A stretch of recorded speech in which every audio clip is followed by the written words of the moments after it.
মাত্র 10 থেকে 12,000-এ লঞ্চ হয়ে গেল গরিবের আইফোন। আর এই ফোনটাতে 8 থেকে 16 জিবি র্যাম ইউজ করার সুবিধা, হায়ার রিফ্রেশ রেটের 5 হোল কাটআউটের ডিসপ্লে এবং রিং লাইটের সেটআপ রয়েছে।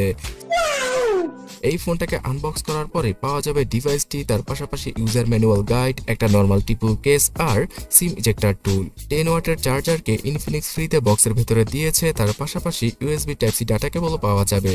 আর এই ফোনটা ওটিজিও সাপোর্ট করে। গাইজ, ফার্স্ট অফ অল এই স্মার্টফোনটাকে দেখলে পুরোপুরি আইফোনের মতোই লাগবে। পুরোপুরি আইফোন থেকে ইন্সপায়ার হয়ে এই ফোনের ডিজাইনকে তৈরি করেছে ইনফিনিক্স। পেছনে ডুয়াল ক্যামেরা সেটআপ থাকলেও এখানে বাড়তি ক্যামেরা হাউজিংয়ে রিং লাইটকে যুক্ত করা হয়েছে। বর্তমানে ভিভোর 30 থেকে 50,000 টাকা দামের স্মার্টফোনে এই রিং লাইটকে দেখতে পাওয়া যায়। তো সেই রকমই একটা সেটআপ বাজেটের মধ্যে নিয়ে এসেছে ইনফিনিক্স। আর গাইজ, বক্সি শেপের ডিজাইন হয় এবং পেছনে গ্লসি ফিনিশ না থাকায় প্রথম দেখায় আপনাদের ভালো লেগে যাবে এই আইফোনের মতো দেখতে ইনফিনিক্সের স্মার্ট 8 স্মার্টফোনটি। প্লাস্টিক বিল্ডের এই ফোনটার ফ্রন্টে পাওয়া যাবে 5 হোল কাটআউটের ডিসপ্লে। সো গাইজ, 10 থেকে 12,000 টাকায় শুধুমাত্র সিম্ফনির স্মার্টফোনে 5 হোল কাটআউটকে দেখতে পাওয়া যেত, বাট এবার ইনফিনিক্সও মাঠে নেমে গিয়েছে। 5 হোল কাটআউটের ডিসপ্লে যে কতটা সুন্দর এবং স্টাইলিশ লাগে সেটা হয়তো আমাকে নতুন করে বলতে হবে না। আর এই ডিসপ্লেতে 90 হার্জের রিফ্রেশ রেটকে ইউজ করেছে ইনফিনিক্স। পাওয়া যাবে 500 নিটসের পিক ব্রাইটনেস। তাই তীক্ষ্ণ রোদের আলোতে হয়তো কিছুটা ঝামেলায় পড়তে হতে পারে এই ফোনটা ইউজ করার সময়, বাট ইনডোরে আপনারা খুব ভালোভাবে ফোনটাকে ইউজ করতে পারবেন। আর পুরো ডিসপ্লেতে কিছুটা বেজেলের পরিমাণ আপনাদের চোখে পড়বে, কিন্তু 10-12 হাজার টাকার স্মার্টফোন থেকে এর থেকে ভালো কিছু হয়তো আমরা আশা করতে পারি না। আর গাইস, 6.6 ইঞ্চির এই ডিসপ্লে রেজুলেশন হচ্ছে গিয়ে এইচডি প্লাস। এটা হওয়া স্বাভাবিক, বিকজ এই বাজেট ক্যাটাগরিতে একটা ব্র্যান্ড এত কিছুকে মানে ফুল এইচডি রেজুলেশন, তার পাশাপাশি ভালো চিপসেট এবং হায়ার রিফ্রেশ রেট একসাথে অফার করতে পারে না। তো যাই হোক, এই ডিসপ্লেটা বাজেটের মধ্যে ওয়ান অফ দ্য বেস্ট হবে সেটা আমি বলে রাখছি। আর গ্যাস, অ্যান্ড্রয়েড 13-এর সাথে আসা এই ফোনটাতে হয়তো অ্যান্ড্রয়েড 14-এর আপডেটটা ইনফিনিক্স ইন ফিউচার প্রোভাইড করতে পারে। তবে যদি প্রোভাইড নাও করে থাকে, 1 থেকে 1.5 বছরের সিকিউরিটি প্যাচের আপডেট আপনারা ইজিলি পেয়ে যাবেন। সাথে পাওয়া যাবে ইনফিনিক্সের নিজস্ব ওএসের সাপোর্ট।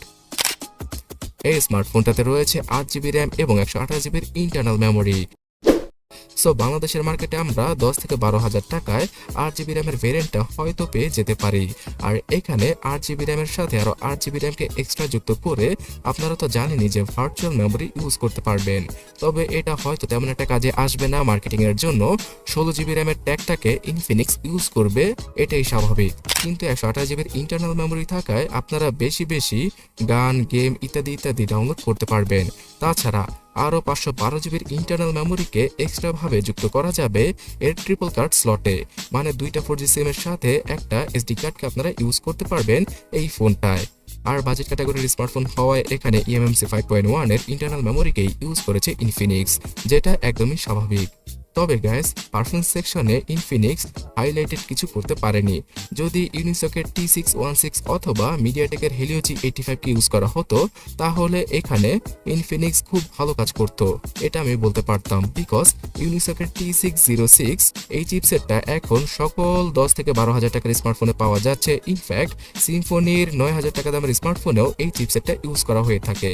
সো সেই দিক দিয়ে বলতে গেলে ইনফিনিক্স এখানে পারফরমেন্স সেকশনে তেমন একটা গুরুত্ব দেয়নি। কিছুটা অ্যাভারেজ লেভেলের পারফরমেন্স পাওয়া যাবে স্মার্ট 8 স্মার্টফোন থেকে।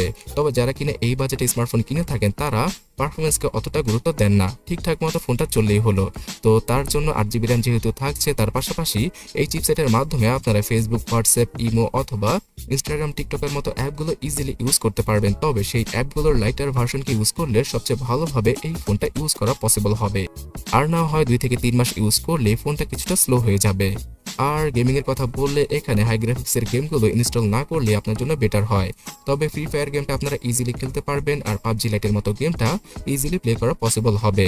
তাছাড়া লুডো, সাবওয়ে সার্ফার অথবা ক্যান্ডি ক্রাশের মতো গেমগুলো ইজিলি খেলা পসিবল হবে স্মার্ট 8 স্মার্টফোন দ্বারা। ক্যামেরা সেকশনে ইনফিনিক্স এখানে 8 মেগাপিক্সেলের সেলফিকে ইউজ করেছে। তার পাশাপাশি পাওয়া যাবে 13 মেগাপিক্সেলের ডুয়াল ক্যামেরা সেটআপ পেছনে। আসলে এখানে যে 13 মেগাপিক্সেলের ক্যামেরাটা রয়েছে সেটাই কাজের। 0.3 মেগাপিক্সেলের ডেপথ সেন্সরটা শুধুমাত্র ক্যামেরার ডিজাইনটা মানে ফোনের পেছনের ডিজাইনটা সুন্দর করার জন্যই তারা রেখেছে, যাতে করে ফোনটাকে আইফোনের সাথে কম্পেয়ার করা যায় ডিজাইনগত ক্ষেত্রে। সো টুকটাক ছবি তোলার ক্ষেত্রে ফোনটা পারফেক্ট এবং এভারেজ টাইপের ছবিগুলি তুলতে পারা যাবে এই বাজেটের এই ফোনটা দ্বারা। এখানে আপনারা সর্বোচ্চ ফুল এইচডি রেজলিউশনে ভিডিও করতে পারবেন, তার পাশাপাশি নাইট মোডের সাপোর্ট, প্রফেশনাল মোডের সাপোর্ট, এই সকল টুকটাক ফিচার পাওয়া যাবে এই স্মার্টফোনটায়। তবে এর রিং লাইটের সেটআপটা আসলেই সবাইকে আকর্ষিত করবে, বিকজ এই বাজেটে অন্য কোনো স্মার্টফোনে এখনো অবধি রিং লাইটের মতো ফ্ল্যাশ লাইটকে ইউজ করা হয়নি। আর গাইস 3.5mm হেডফোন জ্যাকের গর্ত, single arts speaker, Bluetooth, wifi এবং এফএম রেডিওর কানেক্টিভিটি থাকছে ফোনটার মধ্যে। এছাড়া এখানে সাইড মাউন্টেড ফিঙ্গারপ্রিন্ট স্ক্যানার পাওয়া যাবে, তবে জাইরো সহ বেশ কিছু সেন্সর যেমন কম্পাস আর ব্যারোমিটার সেন্সরকে আপনারা মিস করবেন। এই স্মার্টফোনটা 5000 mAh এর ব্যাটারির সাথে আসে, সাথে পাওয়া যাবে 10 ওয়াটের চার্জিং স্পিড। সো এখানে যদি বর্তমান সময় অনুযায়ী 18 ওয়াটের চার্জিং স্পিডকে ইউজ করা যেত তাহলে তো কথাই ছিল না।